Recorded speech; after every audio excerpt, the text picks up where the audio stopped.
Carol, donc vous êtes la directrice du festival Viva Mexico, donc le premier du nom. Oui. C'est toute une aventure, pourquoi? Oh, une grosse aventure. Vous avez des origines mexicaines? Je suis mexicaine. Vous êtes mexicaine? Ah oui, 100% mexicaine de Guadalajara. Ça fait un petit moment que je suis là, quelques années. Et en fait, c'est une grosse aventure que nous avons lancée avec une structure non lucrative, c'est une structure associative que nous avons créée en 2010 pour promouvoir tout ce qui est des projets artistiques liés à la création contemporaine mexicaine. Et donc nous travaillons avec différentes disciplines et cette fois-ci c'était le cinéma. Donc grosse aventure, c'est connaître, découvrir, apprendre sur comment monter un projet de cette taille, intéresser tous les professionnels du milieu et puis réussir à aboutir à Viva Mexico, rencontre cinématographique. Parce que c'est vrai que depuis quelques années, le cinéma mexicain, quand on voit le Festival de Cannes, quand on voit les festivals internationaux, prend de plus en plus d'importance et les réalisateurs se font connaître de plus en plus. Oui, et ça nous sommes vraiment fiers. Par contre, notre propos justement en Viva Mexico, c'est d'ouvrir une salle de cinéma à Paris, justement dans les 20e, qui n'est pas attachée à la culture latino-américaine, justement pour toucher un nouveau public. Et la programmation, elle se caractérise par sa diversité.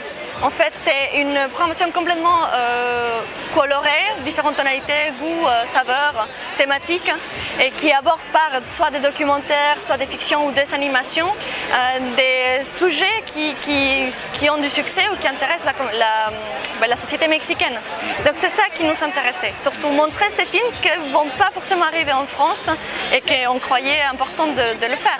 Vous voyez beaucoup de films mexicains? Ici, pas autant que j'aimerais. Sinon, dans oui. votre pays, vous en avez vu beaucoup?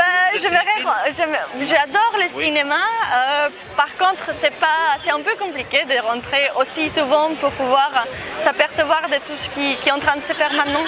Donc c'est pour ça qu'on a fait appel à notre conseiller artistique, Jean-Christophe Verjon, qui est un spécialiste du cinéma et qui justement il a ce double regard entre qu'est-ce qui se passe actuellement au cinéma mexicain et qu'est-ce qui peut être intéressant pour la société française. Alors, vous souhaitez de toute façon que le festival perdure? Je pense ah oui, c'est les propos. Ah non, voilà. attends, après 2 ans de travail ou plus, non, aujourd'hui c'est la première édition d'un projet dans la durée. Vous n'êtes pas stressé un petit peu? Pardon? Vous n'êtes pas stressé? C'est ça, oui. Un petit peu. Ah oui, c'est normal. Il y a beaucoup des gens importants qui viennent. C'est notre première édition. C'est sûr qu'on veut toujours que ce soit parfait et qu'il y ait du succès. Ce qui nous touche beaucoup, c'est le soutien que nous avons eu des institutions, des sponsors, des structures associatives qui ont adhéré. Je crois que c'est surtout l'union de forces qui mène à bien un projet comme ça. On n'ose même pas dire que c'est nous, c'est grâce à tous les gens qui sont montés dans les bateaux qu'on est là. Et oui, on est stressé, mais on est très contents. En tout cas, nous, ce qu'on souhaite, c'est que ce festival perdure, parce que c'est vrai que connaître vraiment la culture mexicaine, et c'est vrai qu'en France, on est un des pays les plus curieux de savoir ce qui se passe ailleurs. Oui. C'est vrai que la culture mexicaine, dans sa diversité, est quelque chose de primordial pour justement l'échange entre les peuples. Oui, c'est sûr. Je pense que c'est une vitrine très claire.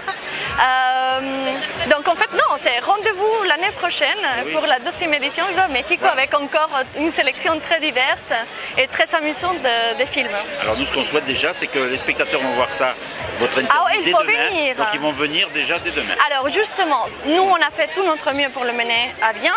Nous avons le soutien d'institutions. Après, c'est le public qui va décider le futur de ces projets. C'est en remplissant les salles qu'on va pouvoir vraiment faire perdurer ces projets. On ne peut rien faire si le public ne vient pas. Mais bon, il y a de bonnes réactions. Donc, et alors pourquoi ce cinéma dans le 20e?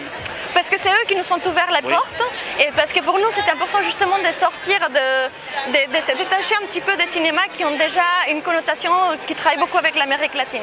C'est vraiment essayer de dire voilà, on va toucher à notre public. Essayons, pourquoi pas les 20e. Alors longue vie à Viva Mexico. Merci beaucoup. Merci Barbara Carol. Merci.